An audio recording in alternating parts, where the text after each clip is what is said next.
Thanks for everyone that's just tuning in. Today we're going to go over public and private keys, seed phrases, all this sort of complicated stuff because we're seeing people get hacked, Bancor today or whatever it is, and a lot of the time it's because people don't control their own private key. If you control your own private key, particularly on a hardware device, it's almost impossible for someone to steal that private key, okay, if you're in control of it and it's nowhere laying around online. So, public key cryptography. So, basically, in terms of sending information from one point to another, we want to do it in a fashion where only the person that we want to be able to read the information can reveal that information, and that's why we use this public and private key pair. So every, Bitcoin, address or your wallet, the Bitcoin blockchain,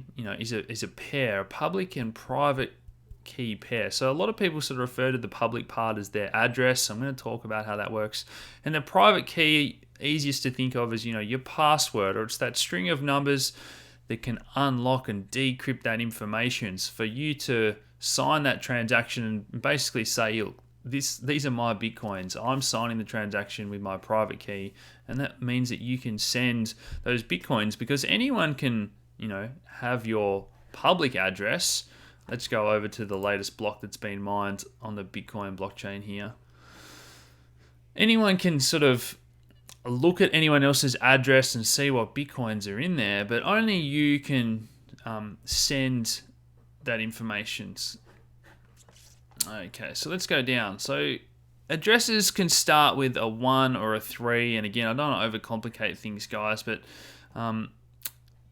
Bitcoin addresses, the older style or legacy, start with a 1 as a general rule, and 3 are the so SegWit addresses or multi-sig addresses, and we'll talk about a bit of what that means as well as we go through. So just the basics to go over there, guys. An address, anyone can see this and look at whose Bitcoins are in there.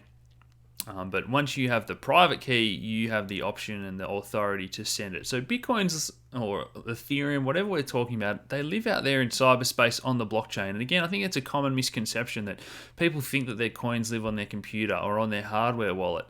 All that lives on there, guys, is that private key. And that's really important. So that's why it's so important to keep safe. So public and private keys, they're that pair that belong together. So how are they generated? So again, I'm trying to keep this in an easy to understand term. So a hash function is anything that spits out a hash sum, which is a long string of numbers and letters or any sort of message, but it's always the same length. And that's the takeaway thing from all this. If you don't get anything else, whether we put in a word such as Fox or a whole sentence, if we put it through the same hash function, it's going to spit out a long string, letters and numbers, but they're going to be the same length, the same number of characters. And that's how we can start to produce Bitcoin public addresses, private keys. Those things get run through different hash functions, and if we just change, one word or one letter, it produces a very different result. Okay, so that's the first thing to get your head around. Hash functions are a way to basically encrypt messages, and only the person that has the key can decrypt the messages. So anyone can, hash a message, but only someone that has the key can read it. And it's the same with Bitcoin. Anyone can send you Bitcoins to an address if they know your Bitcoin address, but only you that has the key, that unlocks that can send Bitcoins. And look, this is done by a type of math called elliptic curve cryptography. And basically, guys, in a nutshell, again, if we know one point on this funny looking curve, that could mean that the line goes through any other place, on the curve. So this, I guess, is another way of that visual representation to show you that anyone can know a point on a curve, but you don't know how it got there. You don't know these other points on the curve. And again, that's just a brief overview of how this all works, guys. Don't need to understand too much of that either. So let's get into the the good stuff here about wallets, addresses, private keys, seed phrases. So let's go to a couple of the more common wallets. And I'm just going to create 2 new wallets here. So this is the Electrum wallet, which is probably the one that's been around the longest for Bitcoin. So I'm just going to create a new default wallet. And this is going to ask me to do a couple of things. So I can create a standard wallet. I can start a 2-factor authentication wallet. So a lot of you are familiar with the 2-factor authentication apps on your phone you've got for websites. A multi-sig wallet, and all that means is that we need 2 signatures, so 2 private keys, 2 different people, or 2 out of 3 or 3 out of 5 people to all sign transactions. And again, this is all the different sort of technology that's readily available that people use for different purposes. Or we can import our Bitcoin addresses and private keys. If we've got a private key, from another wallet, we've lost it or lost that computer or whatever, but we know the private key, we can import that. But the easiest way to do it is probably that standard wallet. And this is going to ask us to create or ask us if we already have a seed phrase. So what's a seed phrase? So a seed phrase is either 12 or 24 words, and think of this as just an easy to understand term or words, but it's just a representation of numbers. So numbers that are represented as words. This is from a dictionary. I think it's got 2048 different words in it, okay guys, but in different combinations each time. Whether you've got 12 or 24 words, that then creates a 128-bit or a 256-bit number. So think of that as your seed phrase. So let's click on create a new seed phrase here. And the other option there, obviously, guys, is your hardware device, which again has all the private keys on there. It has that seed phrase on there. So if you're familiar with Ethereum and your MyEther wallet, with your ledger, it asks you to write down those 12 backup words. So again, all these are just think of it as a master private key, which can then create a number of different private keys, and all those private keys can create a number of addresses. So that's why you plug in your hardware wallet, or when you use these different wallets, they can create a new address each time as well, and they each have a new public key. But that's why they can always all be linked back to that same seed backup phrase. So if you lose everything, as long as you've got those 12 or 24 words written down, that master private key, as I'm asking you to sort of think about it, can generate all those new private keys and all those addresses again and restore your wallet. And you can do that with any compatible wallet. So even though you might have generated that with an Electrum wallet, as long as it's using the same BIP technology, which a lot of the good ones do, I can restore it in my Jaxx wallet, for example, which I'm going to talk about as well a little bit here. So let's create a new seed phrase. So again, standard or SegWit. So again, guys, I'd recommend that you do use SegWit addresses these days.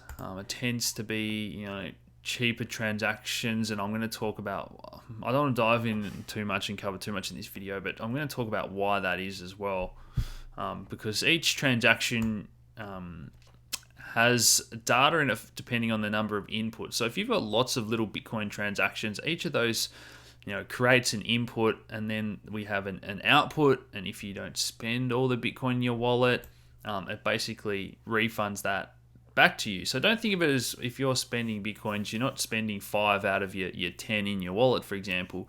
You actually spend all 10, but it sends 5 to the person you want to send 5 to, and then it sends 5 back to you. And depending on what type of wallet you're using, it'll send it back to the same address, or it'll generate a new address for you as well. So there we go. That's the 12 words there, guys. As it says there, never disclose this, never write it down. This should be somewhere so safe. Don't keep it on your computer.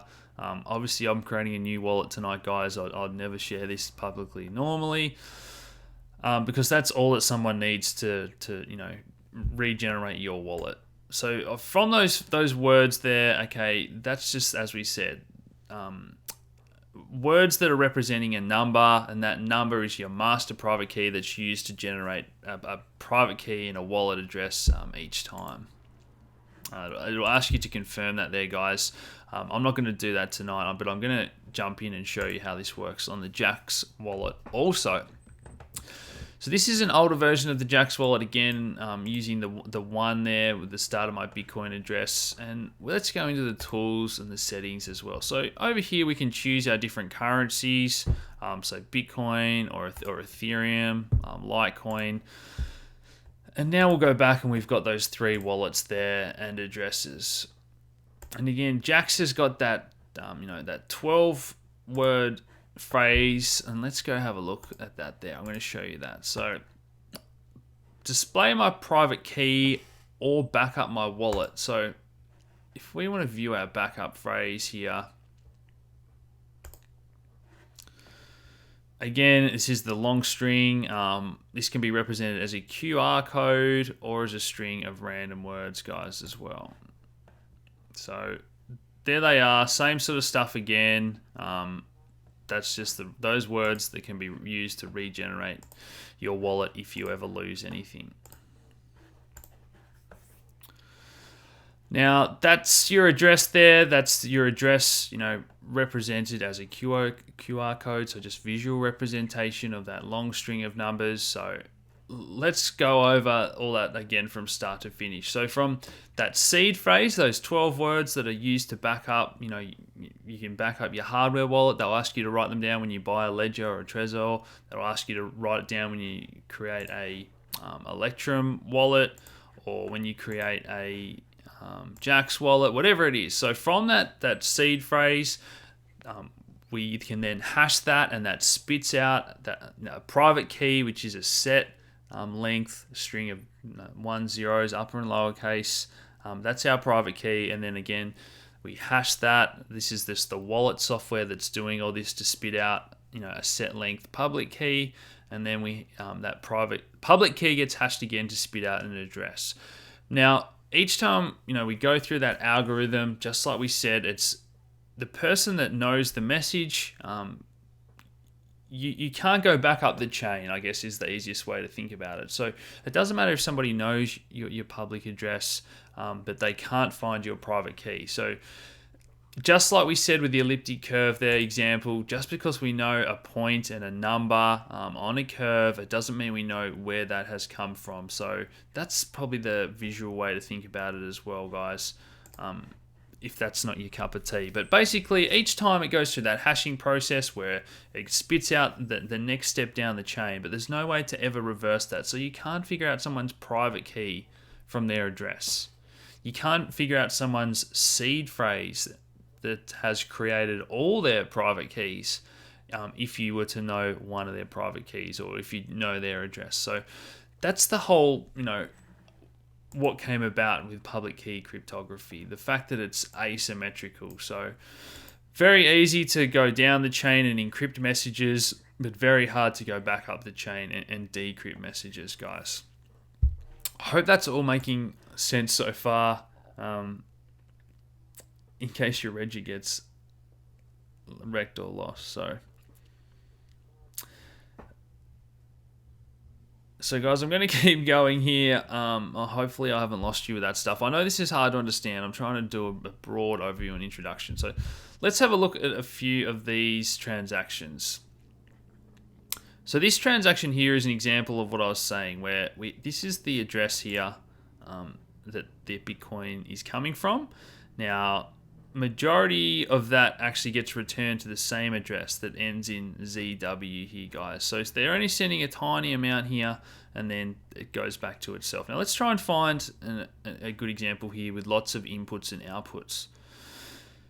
So all these different Bitcoin addresses may have very small amounts in them. Now that all creates a little bit of data that has to try and fit in that Bitcoin block. So that's why the other day when we saw the big BitThumb hack, for example, the Bitcoin network got very congested and very slow. And you might have heard it called dust, where we have tiny amounts of Bitcoin, which might be, so small in terms of the amount of Satoshis that it costs more in a fee to send it than the transaction's even worth. So that's kind of called dust. And with all those little addresses that BitThumb had online, they had to send them all offline. So sending a lot of small transactions. Each of them has their own little bit of data. They each have to all get signed by a private key. That can in itself cost a lot more than just a one input transaction. If it's just one person sending from one address to another. So I hope that makes sense, that the more inputs you have, let's say you've used the Jaxx wallet, it actually generates a new wallet every time you use it. And that way, every old address, people can always send crypto to your old addresses as well. That all stays there. You control that seed, which controls all the private keys. So it doesn't matter if you've got 100 addresses in your Jaxx wallet and people are sending Bitcoin to all your old addresses. Okay, that doesn't matter, because when you go to send it, the Bitcoin blockchain and the software, that wallet software which sits on top of the blockchain, just creates 100 different inputs. But again, you have to sign all those with your private keys. That creates a lot of data, and that's where sort of SegWit comes into it in terms of removing that signature data. So segregating the witness data, which includes the signature. So you think about a transaction with 100 inputs that each has to be signed. By freeing up that data, we can fit more in per block, and that's why they talk about blocks in terms of weight rather than just size now. And again, I don't want to go down that path. I'll talk about all that in a different video, but hopefully that's a good overview of public keys versus your seed phrase versus your private key versus your public address. And a lot of people getting confused, people getting scammed because they don't realize what's what, and they're handing out, the certain parts. Some I've heard hackers, just asking for your 12 words, or I just need your JSON file. So there's lots of different ways you can store that private key on your computer, guys. But no matter what it is, whether it's that seed phrase, a JSON file, the private key itself, passwords, just don't hand anything out online, especially to anyone that contacts you randomly, private messages in Telegram or Facebook groups and all that sort of stuff, guys. Security is priority.